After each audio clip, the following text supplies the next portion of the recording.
kesempatan yang Kau berikan ya Tuhan, sehingga kami boleh berkumpul di dalam ibadah pagi ini ya Tuhan. Biarlah seberapapun yang hadir tidak mengurangi berkat yang akan kami terima lewat kebenaran firman-Mu, khususnya ketika kami mengenang akan kematian-Mu di kayu salib ya Tuhan, yang beberapa hari yang lalu kami peringati, baik dalam Jumat Agung maupun juga hari Paskah ya Tuhan. Biarlah melalui kebenaran firman Tuhan ini, kami menyadari akan penderitaan-Mu di kayu salib ya Tuhan, sehingga kami tidak menyia-nyiakan ya Tuhan akan pengorbanan-Mu itu ya Tuhan. Tapi kami menghargai dan kami mau mengejar keselamatan itu ya Tuhan, sebagaimana yang dikatakan oleh hamba-Mu Paulus ya Tuhan. Terima kasih ya Tuhan untuk waktu ke depan. Berkati kami semua, baik mereka yang mendengarkan maupun hamba-Mu yang akan menyampaikan ya Tuhan. Hamba-Mu ini bukan siapa-siapa ya Tuhan, biar urapan-Mu turun atas hamba-Mu. Biarlah firman yang hamba taburkan ini seturut dengan firman-Mu, seturut dengan kehendak-Mu, apalagi ini bercerita tentang Engkau ya Tuhan, tentang pengorbanan. Terima kasih dalam nama Tuhan Yesus, kami telah berdoa dan syukur. Haleluya. Amin. Shalom. Shalom dan selamat pagi. Shalom. Ya, shalom dan selamat pagi. Terima kasih kepada Pak Yabes Marbun selaku gembala daripada GBI Mission Center dan wakilnya Pak Hindra Kumala yang telah memberi kesempatan yang berharga kepada saya untuk membawakan khotbah atau sharing firman Tuhan di kesempatan ibadah Minggu pagi ini. Adapun judul khotbah yang saya pilih adalah Tetelestai, atau dalam bahasa Inggrisnya It is finished, atau sudah selesai. Adapun firman Tuhan terambil dari Yohanes 19, kita buka Yohanes 19 ayat 28 sampai 30. Kalau sudah ketemu katakan amin.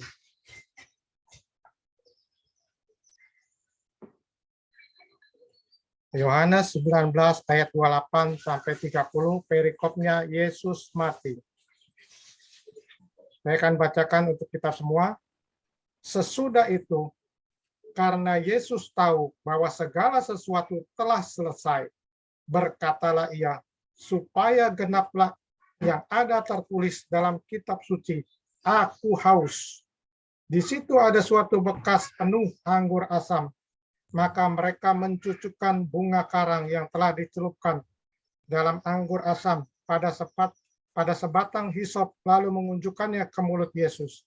Sesudah Yesus meminum anggur asam itu, berkatalah ia, sudah selesai. Atau dalam bahasa Inggrisnya dikatakan sebagai it is finished. Atau dalam bahasa Yunaninya diterjemahkan sebagai tetelestai. Lalu ia menundukkan kepalanya dan menyerahkan nyawa. Slide berikutnya ya. Memang perkataan sudah selesai atau it is finished hanya dicatat di dalam kitab Injil Yohanes, sedangkan ketiga kitab lain ada Injil sinoptik, yaitu Markus, Lukas, dan Matius, hanya berkata dia berteriak dengan nyaring. Mungkin kita bertanya, apa arti kata tetelestai? Apakah itu semacam perkataan yang putus asa karena Yesus telah mati? Bahkan kalau mungkin sebagian dari kita pernah nonton film Passion of the Christ yang disutradarai oleh Mel Gibson yang diperankan oleh James Caviezel. Di situ ada terlihat adegan bahwa terlihat sekilas ada sosok hitam dengan tutup kepala. Dia tersenyum kegirangan. Itu adalah melambangkan adalah iblis. Iblis kegirangan. Dia merasa, wah ini adalah suatu kemenangan. Bahwa Yesus yang dipuja-puja orang, yang disembah-sembah orang, dia anggap sebagai Raja Yahudi, Raja segala raja, akhirnya harus mati di kayu salib dan diserahkan kepada tangan-tangan orang berdosa. Itu merupakan kemenangan iblis. Tapi iblis kecele atau terkecoh. Ternyata apa yang dianggap kekalahan oleh iblis dibalikkan oleh Tuhan menjadi suatu kemenangan. Inilah tetelestai atau peki kemenangan. Ya, jadi tetelestai adalah sebuah kata yang sering dipakai oleh para petani ketika binatang atau hewan peliharaannya lahir ke dalam kawanan ternak domba, kawanan ternak peliharaannya dengan tubuh atau postur tubuh yang begitu sempurna sehingga seolah-olah tidak ada kekurangan, tidak ada cacat celah, dan petani itu langsung berkata dengan girang, tetelestai, tetelestai. Ternyata kata itu juga dipakai oleh para seniman, yaitu para pelukis, pematung atau pemahat. Ketika mereka telah menorehkan atau menggoreskan sentuhan akhir pada hasil karyanya, baik itu lukisan, patung, mereka akan mundur beberapa langkah dan mengamati dari jauh hasil karya tersebut, masterpiece-nya tersebut. Dan ketika mereka merasa sudah tidak ada lagi yang harus diperbaiki atau dipercantik atau diperindah atas hasil karya atau masterpiece-nya itu, petani atau seniman itu akan bergumam, tetelestai, tetelestai. Jadi sebenarnya tetelestai itu kata yang berasal dari mana? Tetelestai adalah sebuah kata dalam bahasa Yunani, kata kerja yang berasal dari kata perfect, middle, and passive indicative third person singular. Perfect adalah suatu kata kerja dalam tenses Yunani, perfect middle menyatakan suatu peristiwa atau kejadian di masa lalu yang dampaknya atau gaungnya masih terasa sampai hari ini. Sedangkan indikatif itu mengatakan bahwa kejadian itu adalah nyata, bukan rekayasa atau fiktif atau karangan orang. Sedangkan third person singular ini kata kerja dalam bentuk singular. Ya, artinya bentuk tunggal. Kalau dalam bahasa Inggris kita mengenal ada plural and singular, jamak dan tunggal. Ini berasal dari asal kata teleo yang berarti I finish atau I complete. Berarti saya sudah menyelesaikan atau saya telah menggenapi atau menyempurnakannya dan mendapat reduplikasi menjadi tete dan juga mendapat akhiran tai, jadi akhirnya disambung menjadi tetelestai. Ternyata kata ini pula yang dipakai oleh Paulus yang dicatat di dalam Kisah Para Rasul. Di dalam Kisah Para Rasul 20 ayatnya yang ke-24, ketika Paulus menyatakan, tetapi aku tidak menghiraukan nyawaku sedikit pun, asal saja aku mencapai garis akhir atau garis finish dan menyelesaikan pelayanan yang ditugaskan oleh Tuhan Yesus kepadaku untuk memberi kesaksian tentang Injil kasih karunia Allah. Kata ini pula yang dipakai oleh Yesus ketika menjelang kematiannya di sayung salib. Yaitu ketika Yesus mengucapkan pekik kemenangan seperti yang telah kita baca di Yohanes tadi, ayat Yohanes 19 ayat 30, ketika dia mengatakan sudah selesai. Beberapa penafsir mengatakan ini adalah sebagai teriak kemenangan atau victory shout yang menunjukkan keberhasilan Yesus dalam menjalankan misi. Mungkin kita bertanya, misi apa yang berhasil telah dilakukan Yesus? Yesus telah menyelesaikan karya keselamatannya sebagaimana yang telah diamanatkan oleh Bapa di surga. Kita tahu ayat yang merupakan ayat emas. Karena begitu besar kasih Allah akan dunia ini, maka dia mengaruniakan anaknya yang tunggal, sehingga setiap orang yang percaya kepadanya tidak binasa, melainkan beroleh hidup yang kekal. Jadi manusia yang seharusnya menemui kebinasaannya, mereka memperoleh keselamatan. Seharusnya mereka menerima hukuman dosa, murka Allah. Tetapi Tuhan Yesus dengan kematiannya, dia telah menyelamatkan. Karena upah dosa adalah maut. Artinya kita tahu, sebagaimana Kejadian 3, mungkin kita sering mendengar melalui khotbah atau kita mungkin pernah membaca di Kejadian 3 ketika Adam dan Hawa jatuh ke dalam dosa, maka Allah Bapa mengusir mereka dari Taman Eden Mengapa? Mungkin kita kalau membaca anggap kok kejam sekali Allah, karena kita tahu antara dosa dan kekudusan Allah tidak bisa dipersatukan, antara terang dan gelap tidak bisa dipersatukan. Allah harus menghukum dosa itu. Dosa menimbulkan murka Allah. Oleh karena itu, Allah mempunyai inisiatif karena kasihnya yang begitu besar. Karena Allah juga tahu manusia tidak mampu untuk menyelamatkan dirinya sendiri. Hanya dengan inisiatif Allah lah, maka manusia bisa terselamatkan dari ancaman kematian kekal. Dengan jalan apa? Dengan jalan mendamaikan dan memulihkan hubungan yang terputus karena dosa. Dosa telah memutuskan, membuat manusia terpisah dari Allah, membuat manusia sebagai seteru atau musuh daripada Allah. Mungkin kita bertanya, inilah yang dikatakan oleh Paulus. Kalau tadi di dalam Injil Yohanes dikatakan karena begitu besar kasih Allah akan dunia ini, sehingga dia mengaruniakan anak yang tunggal. Tetapi Paulus juga ikut menyatakannya di dalam Roma 5 ayat 8-10. Tetapi Allah menunjukkan kasih-Nya kepada kita oleh karena Kristus telah mati untuk kita ketika kita masih berdosa. Ketika kita masih berdosa, Dia telah mati untuk kita.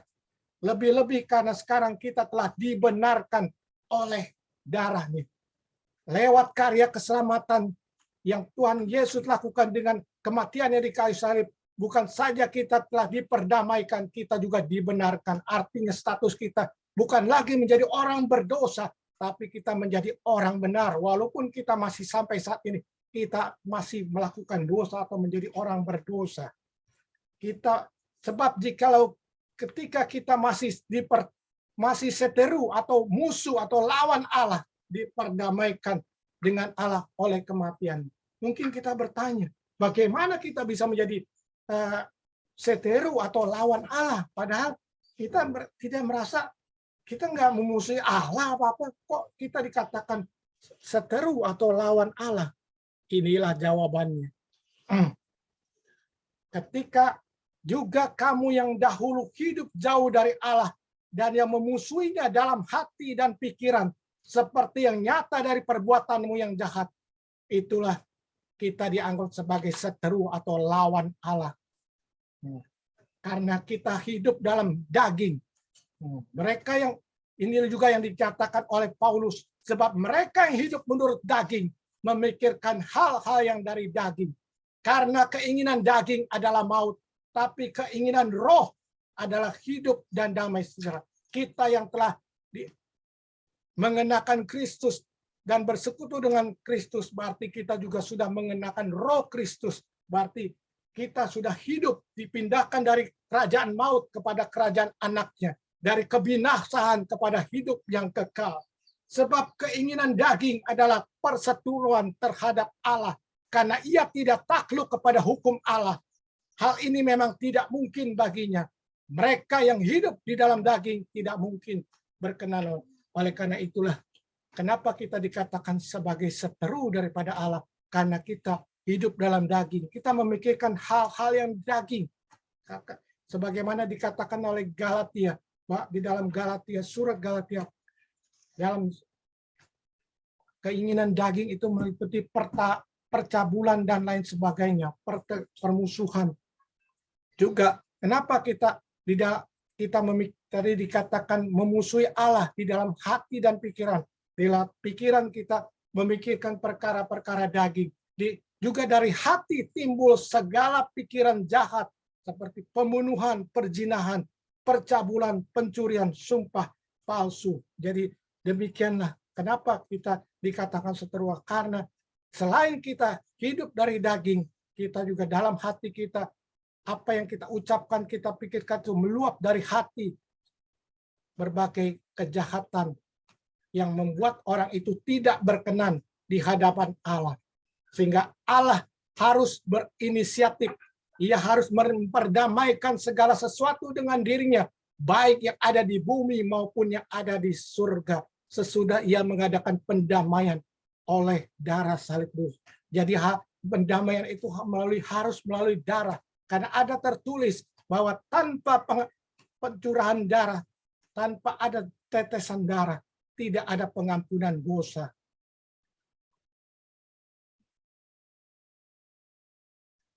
Kita beberapa hari yang lalu pernah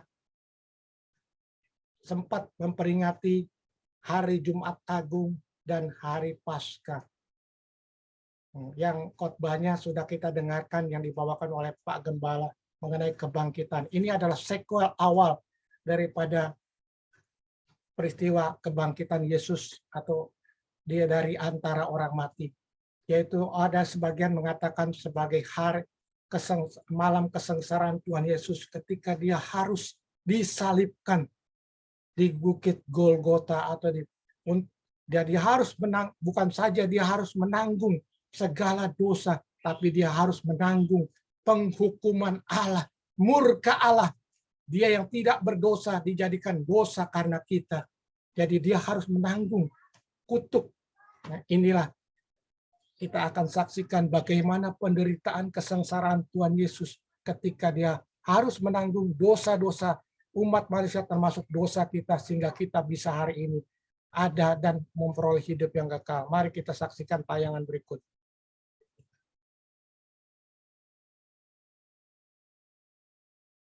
Kalvari atau Bukit Tengkorak atau Bukit Golgota, di mana Yesus, Raja orang Yahudi dari Nazaret disalibkan.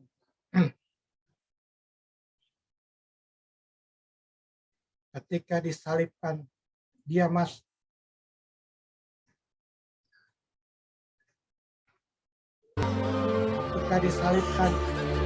bisa berkata, dia masih bisa memikirkan dengan berkata, Bapa, ampuni mereka. Sebab mereka tidak tahu apa yang mereka perbuat.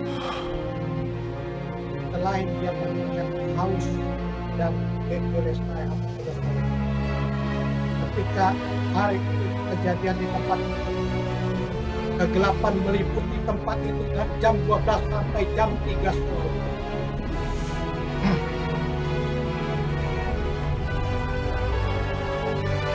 Dan Yesus harus menanggung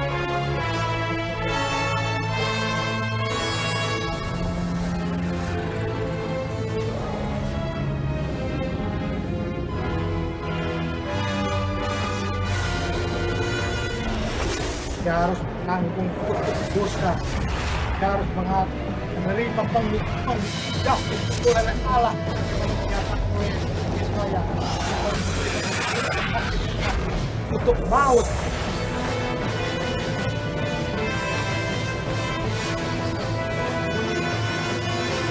My God, Hingga dia merasakan bahwa Allah telah meninggalkan. why have you forsaken me? Dia adalah anak Allah.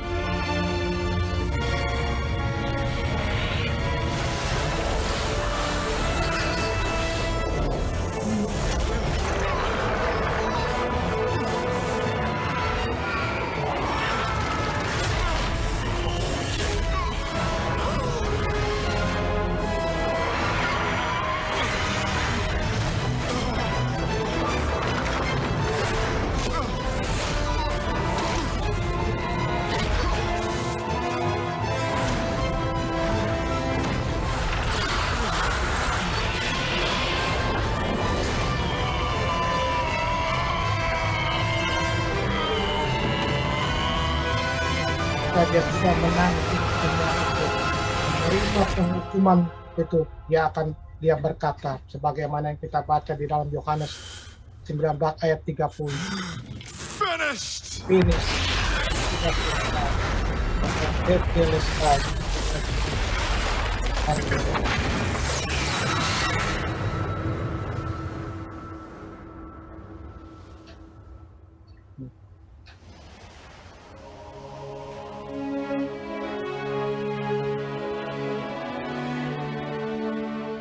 Dan disalibkan di antara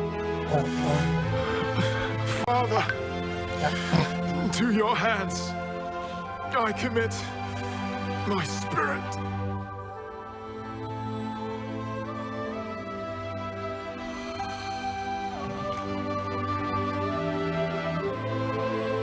Karena pengorbanan yang sebesarlah kita bisa hidup hari ini. Kita peroleh hidup yang kekal. Tanpa pengorbanannya di kayu salib, mungkin kita sedang menuju ke binasaan. Demikian firman Tuhan. Beri kemuliaan pada Tuhan.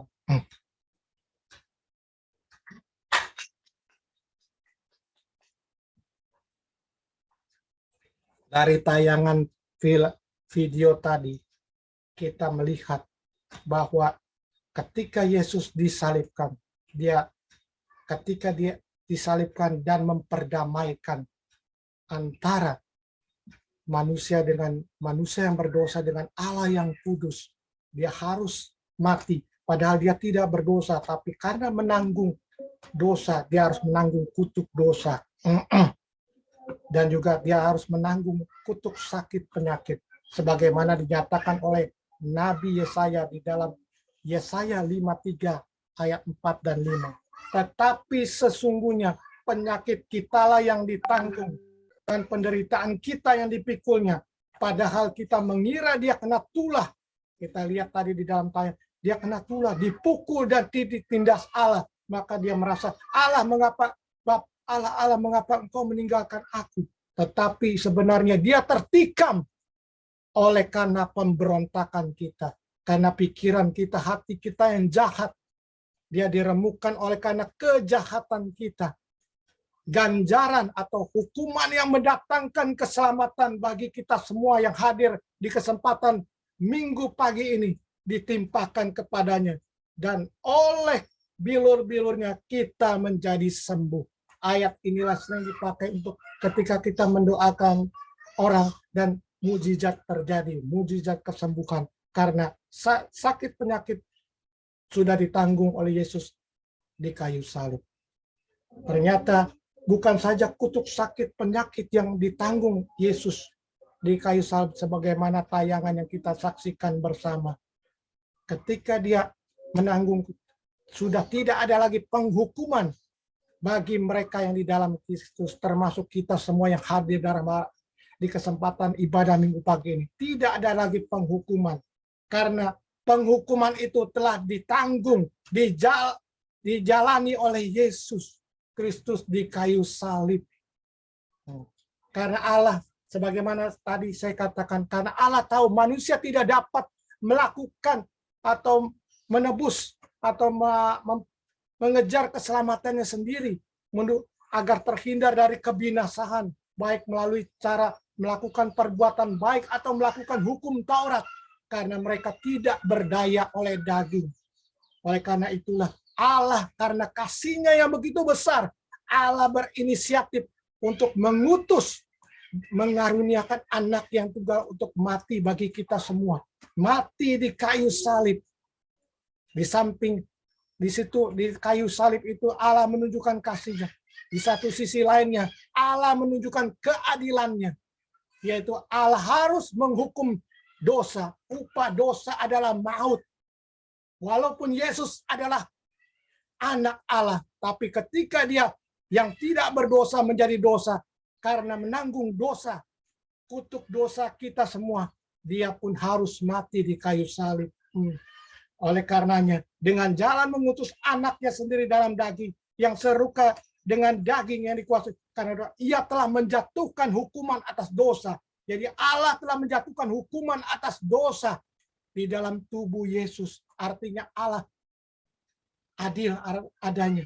Di samping dia ada kasih, dia juga harus menghukum dosa. Dan hukuman dosa itu harus diterima oleh Yesus di dalam tubuhnya menurut daging.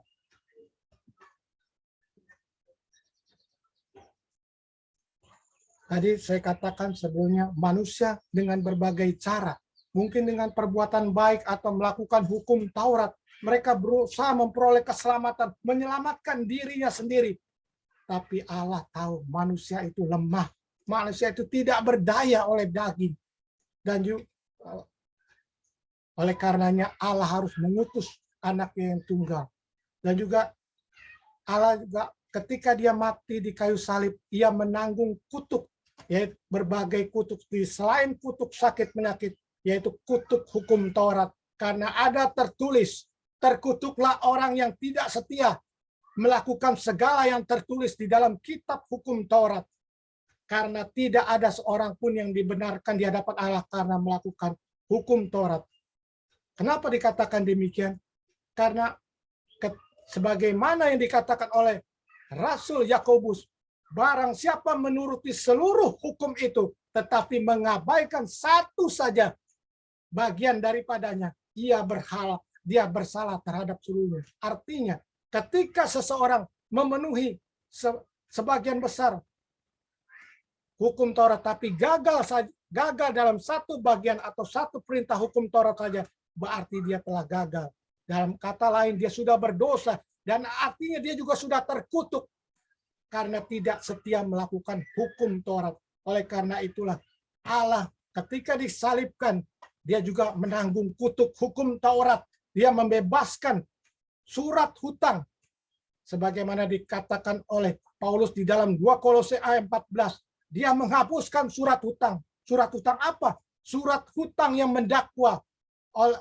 Yang oleh ketentuan-ketentuan hukum mendakwa dan mengancam kita. Oleh siapa? Iblis akan mendakwa atau mengancam kita. Dia adalah pendakwa karena mendakwanya dalam hal apa? Seperti yang telah saya uraikan tadi. Dianggapnya Allah tidak adil. Upah dosa adalah maut, adalah kematian. Tapi ketika Yesus disalibkan, menebus dosa, dia jadi berdosa. Kalau Allah membebaskan Yesus untuk tidak dihukum, berarti Allah bersikap tidak adil.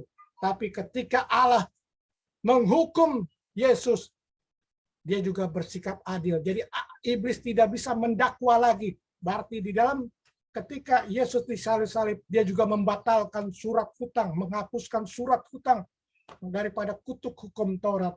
Kristus telah menebus kita dari kutuk hukum Taurat dengan jalan menjadi kutuk karena kita. Sebab ada tertulis, terkutuklah orang yang jadi di samping Yesus terkutuk karena menanggung kutuk hukum Taurat.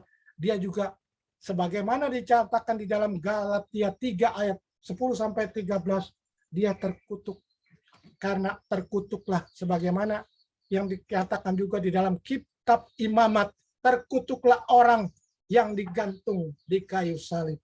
Jadi dengan itu semua Yesus menanggung kutuk.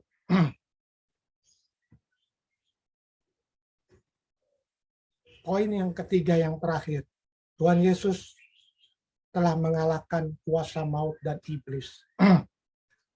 Tadi dalam tayangan tadi juga kita melihat di samping Yesus menerima penghukuman Allah dan juga menanggung kutuk sakit penyakit, dia juga menanggung kutuk hukum Taurat, kutuk dosa, dan juga dia menjadi terkutuk.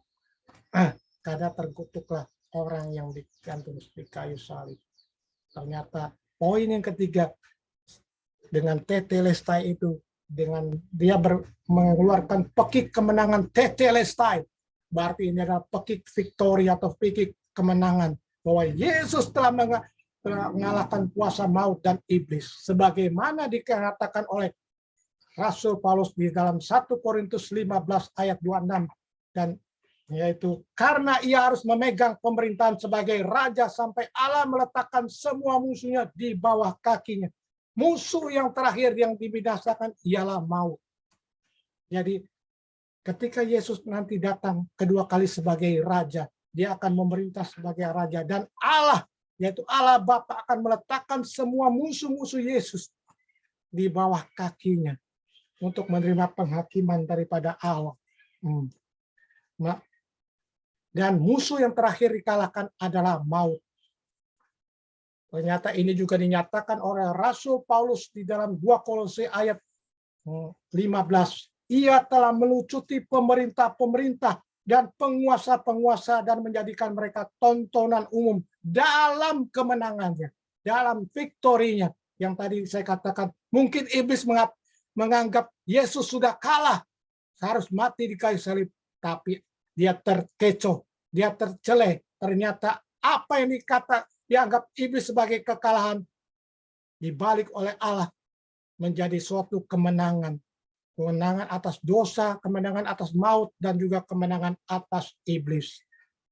Dan sedangkan ayat yang menegaskannya adalah yang menegaskan juga akan kekalahan iblis itu dikatakan di dalam Ibrani 2 ayat 14. Karena itu anak-anak itu adalah anak-anak dari darah dan daging, maka ia menjadi sama dengan mereka. Sama-sama ketika dia menjadi manusia, dia sama-sama harus mengalami seperti perasaan manusia. Dia haus, dia kecewa, takut, dan lain sebagainya. Dan dalam keadaan mereka supaya oleh kematiannya ia memusnahkan dia, yaitu iblis.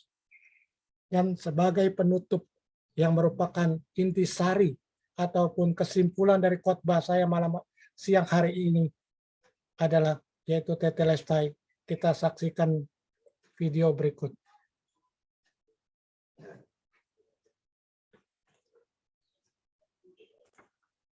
The Greek word for "it is finished" is the one word, tetelestai. It was a word that was used in business, Sebuah kata yang which dikasih. meant tetelestai, the debt is fully Bukan paid. tidak penuh It was dibayar. also used in judgment and the court system, which meant the sentence is fully served. And then it was also used as a military term, tetelestai, which meant the battle has been fully won. Sudah benar-benar. So when Jesus said it is finished, this is what's going to bring you rest. He meant three things. Your debt Hutangmu of sin is fully paid. dosa sudah The sentence dibayar lunas. for punishment and judgment for us, for what we deserve, the time of being in bondage has been fully served. And the battle against the devil and sin and all the enemies of sickness and disease and viruses, the battle has been fully won. Rest Sudah dimenangkan. in the finished work of the cross. Sudah It is finished. diselesaikan lewat Tetelestai. yang di kayu salib, karya di kayu. Debt is fully paid.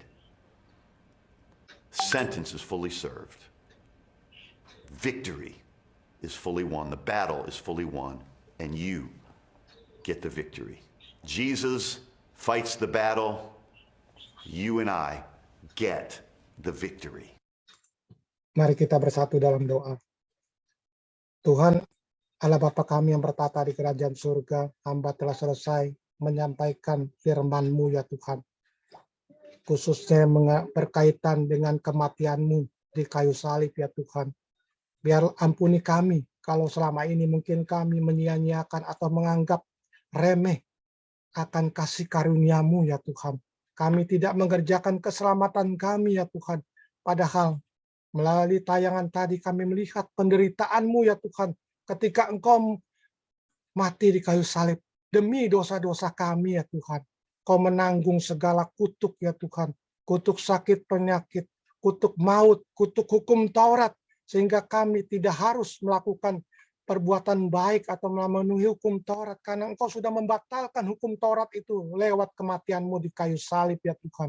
Bahkan Engkau juga telah mengalahkan maut dan iblis yang memegang kunci maut ya Tuhan. Sehingga kami, sekalipun kami secara jasmani harus mati, tapi kami tidak mengalami kematian kekal, tapi kami beroleh hidup yang kekal di dalam Engkau ya Tuhan. Sekali lagi terima kasih ya Tuhan, biarlah firman-Mu itu tidak berlalu begitu saja, tapi Kau boleh materaikan di dalam kehidupan kami, agar hari-hari ke depan kami, sungguh pun di tengah pandemik yang berkepanjangan ini, kami tetap teguh setia ya Tuhan, tetap mengerjakan keselamatan kami ya Tuhan, agar kami tetap menghargai akan kematian-Mu ya Tuhan di kayu salib, mengenang akan penderitaan-Mu ya Tuhan, dan juga kami beroleh kemenangan lewat kebangkitan-Mu di hari Paskah yang beberapa hari yang lalu kami rayakan ya Tuhan. Sekali lagi terima kasih ya Tuhan.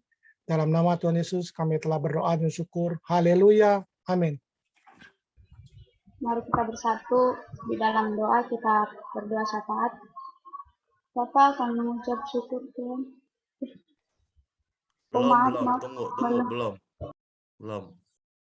Ya, oke. Terima kasih Pak Ivan atas khotbah yang disampaikan pada hari ini. Sebentar lagi kita akan memberikan persembahan dan juga mendengarkan video pengumuman. Silahkan bagi yang bertugas untuk berdoa persembahan.